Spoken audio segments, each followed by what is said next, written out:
back from when you first started with Gangsta in the 90s, your first album, was that from 1989? Yes, 1988. And 1988. Yes. And now looking at how hip-hop has changed, you must have an amazing perspective on it. Yeah, I mean... What do you think? I mean, you know, everything evolves no matter where it comes from, no matter what style it comes from, and things always come back. So I represent what we call the purest form. Yeah. You know, it's golden era as well. You know, I guess they say the 90s is more the golden era of hip-hop. I'm cut from the cloth of the 70s, 80s era of hip-hop before the business era of it and everything. And I just like to preserve that type of a sound. There's a new sound that's out now with the younger generation, and we like that too. And I play that stuff when it comes to that type of a party that calls for that. But when it comes to what I create as a producer, I like to stick to just the boom bap, raw rap. Does anyone ever disagree with you about the golden age, the 90s? Absolutely. I mean, that's gonna happen in any genre, you know, from movies to clothes you wear, to just discussing food you eat, to what kind of wires he plugged in. Yeah. Even though he's got the boom mic right now, so I can't point him out, but he put this cord in, and I have a silver one with a gold tip, and that doesn't mean that one is better than the other, but I chose it because I like the brand that I use. So it's almost just like that with music. You know, there's so many lanes, but the lane that I have already has a built-in audience. So I want the people that love what I do have grown with me. So I keep on growing with the music and bringing it how I bring it. It must be a very small group of people though that would say that argue that 90s wasn't the heyday. Oh, no doubt. Anybody that thinks the 90s wasn't a serious part of hip-hop culture, they really, you know, bump their head. Yeah. You know, and people bump their heads, and you see a big knot.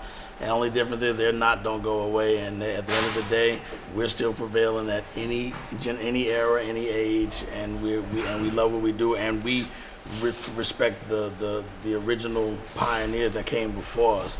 You gotta respect your elders, otherwise there's no way you can call yourself legend. You can no way you can call yourself an icon. Never. You have to respect the elders that came before you.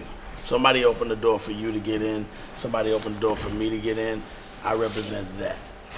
And if you had to properly pick apart the differences, is it particularly the sound, the flow? I mean, what is it about hip hop now that's changed? I mean, the thing that's changed about it now is just the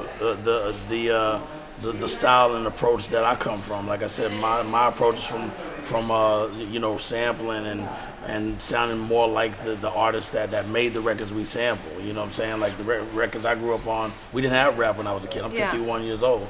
So when I was coming up, there was no rap, there was no scratching, there was no mixing. So I got to see it from its very beginning stages evolve into what the younger generation listens to now, from trap to, you know, to the whole club scene has changed a lot. And it's cool. I mean, we listen to it, we study it, we keep up with it. But when it comes to me as a producer, for what I like to produce, I like to stick to what made me famous, which is my style, which is the golden era, boom bap, if you want to call it that, or just the purest form. That's what we call it, the purest form. Would you say that is very much a sonical Absolutely. difference, or would you say, Absolutely. what about the lyrics? Lyrics, changed? The lyrics have changed where the skill level has dropped to here, where in my era the skill level was way up here, and if your level was not up here, there's no way you get into the clubs, the parties, the private clubs that we were a part of. You didn't even know where to go because you had to be in the know, and everybody that was in the know come from where I come from, and all of us still are on that same plane. So why do you think there has been that huge drop in? Once the money comes in, that's in anything. Once it gets commercialized, everything gets watered down. I refuse to water down what I do, because what made me famous and what paid me and got me houses and cars was raw, uncut, no watered down. And we don't put ice in it, we just let it be pure. And and who are some of your inspirations? Unless it's Jack Daniels on the rocks. Is that your favorite drink? Yeah. And so, in terms of your elders, what was it, Grandmaster Flash? What kind of? Even before that, in hip hop, yes, Flash. You know, Africa Bambaataa, the whole movement of what he did with the Zulu Nation. You know, Marley Marl's a big influence. James Brown's a huge influence. Quincy Jones.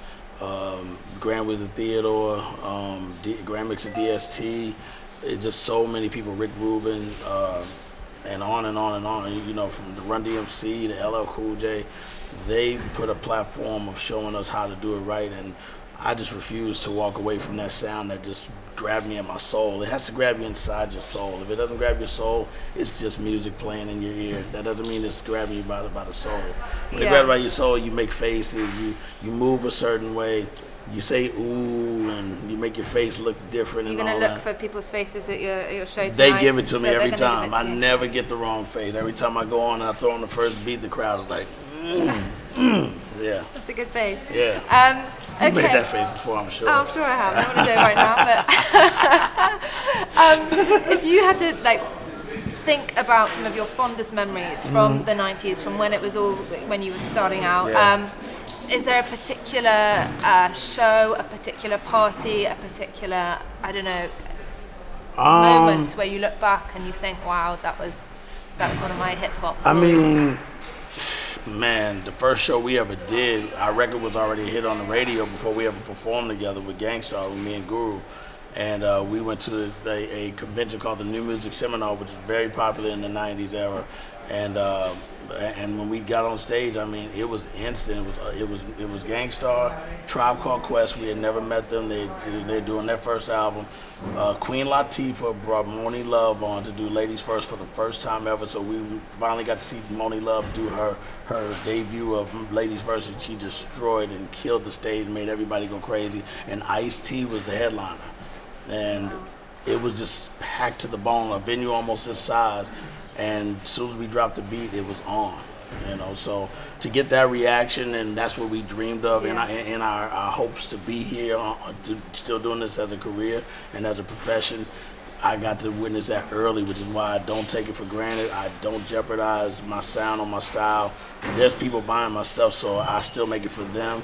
Anybody that doesn't like it is fine. My audience is built in from the 90s, so now with the internet and all that stuff, I have no excuse to not still be able to maintain a really, really prosperous and successful career, because the people that grew with me want more. So I keep giving it to them. They just know where to find it because they're in tune with me.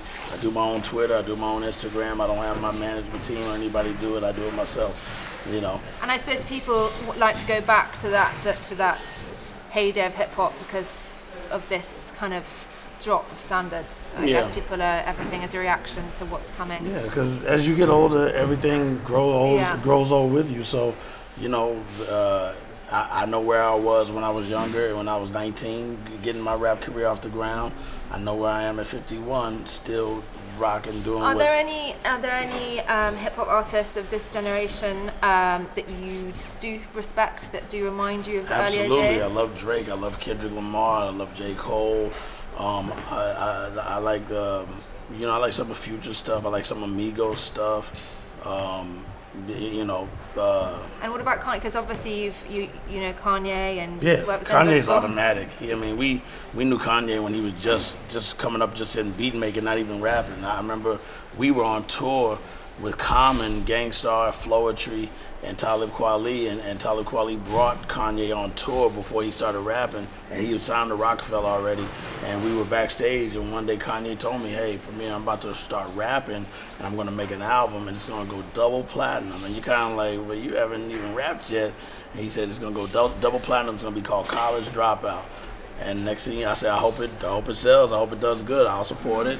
Next thing you know, College Dropout was a multi-platinum success. Are you a fan of his earlier stuff or more? Yeah, his earlier stuff is more what I'm a fan of. You know, when he was very rebellious. He's still rebellious. He's a rebel still. Obviously, you've seen him wild out, rant, and do what he does. That's rebel. That's rebel stuff too. But the earlier stages when he was doing a lot of remixes and production and just even rapping, you know, from his first 3 albums, even first 4 albums, you know, all the way up to My Dark Twisted Fantasy, he's been incredible with his production, his originality, you know, crazy records that he's dropped. I mean, he has a string of hits that you cannot deny. Yeah, his latest one with Drake, it kind of reminded me of his earlier stuff. Yeah, for Drake's album, the one verse joint, So, in terms of what you've got coming up, so you have just released a single with Miguel. Yes. do you sometimes get comments from people? I mean, you've worked with Disclosure before as well, but kind of artists that you might not people might not necessarily associate you with. Do you often get those kind of comments? No, but I mean, there'll be some people like, "Come on, Preem, don't go there," and it's like, "Don't go where?" You know, I'll respond and say, "Don't go where?" Like, explain yourself, because I was brought up on music before rap, so my knowledge is way more distant than most people. And you sample all genres in your work. Yeah, all genres. And then I listen to all genres. I was into the Smiths in high school. I was into Susie and the Banshees and The Cure and Depeche Mode, Joy Division, Bauhaus, you know, all that stuff. Then I was into the Flock of Seagulls. I was into Duran Duran. I was, you know, Prince, Michael Jackson, you know, James Brown, Quincy Jones, Aretha Franklin, Natalie Cole, Minnie Riperton, you know, Stanley Turrentine, Crusaders, you know, Art Blakey, Count Basie, you know, Mingus. Is there anything that you don't listen to? A genre that you don't listen to? I even listen to country. I'm a big country fan. I like old honky-tonk country. Country now, it sounds way more commercialized than what I was brought up in, because that's all we had as a guide to listen to as kids, is the pure honky-tonk country. And that's what I like, because it reminds me of rap. It's very rebellious. It's very middle fingers up. It's very my way or the highway. Hey, if you want to take it outside, we can have a fight. That's the same. Country music reminds me of hip hop, jazz as well. So, you know, we're like I said, I'm from the raw, pure, uncut, dirty. Everything is dirty. I look clean, but I'm dirty. And we'll see that in your mix. Yes, ma'am. Okay, and in terms of, obviously, people love to hear the stories about you working with Biggie in particular. Everyone knows the fried chicken story, because I think someone noisy read about that. About you caught Biggie eating fried chicken in his boxes. That was a long time ago. But can you tell us some more anecdotes, some of maybe your fondest memories with Is that me? No, working that's with him? not me. No. What, working with Biggie? Yeah. That was one of the funniest ones. I mean, he's just a character, period. Anytime you're around him, he's just naturally funny. He's not sitting there saying, "How can I make everybody laugh?" He just naturally comes off that way. Even in his wordplay, you can tell that he has a very big sense of humor, and you get it. But even if it's something about doing something, you know, disrespectful, it's done in a way where you get the wit and you understand the witty side of it, where you don't take it like, "Oh man, this guy's mean," or "he's rude." It's like, no, you get the wordplay if you understand how to decode the rap language. Are there any particular lyrics that stand out for you that really are that you remember very fondly as the epitome of Biggie's wit? Even on Unbelievable, the first record we ever did together, he said, damaging MCs, oxygen they can't breathe, mad tricks up the sleeve, wear boxers so my dick can breathe. Like, you get it. You boxers don't hug your body, your genitalia can breathe, and you get it. And you know, it's just, his wordplay is always on the money. Always. JayZ's wordplay is always on the money. Just certain artists just understand the whole thing. Like I said, it's a language, and it's a decoding of a slang that comes with the culture. I come from that same world of slang. Like, I speak slang way more than I am now, because I'm doing an interview and showing my proper way. But once I'm off, I'm going slang. Yeah, this Dr. Dre, and you're checking out DJ Premier.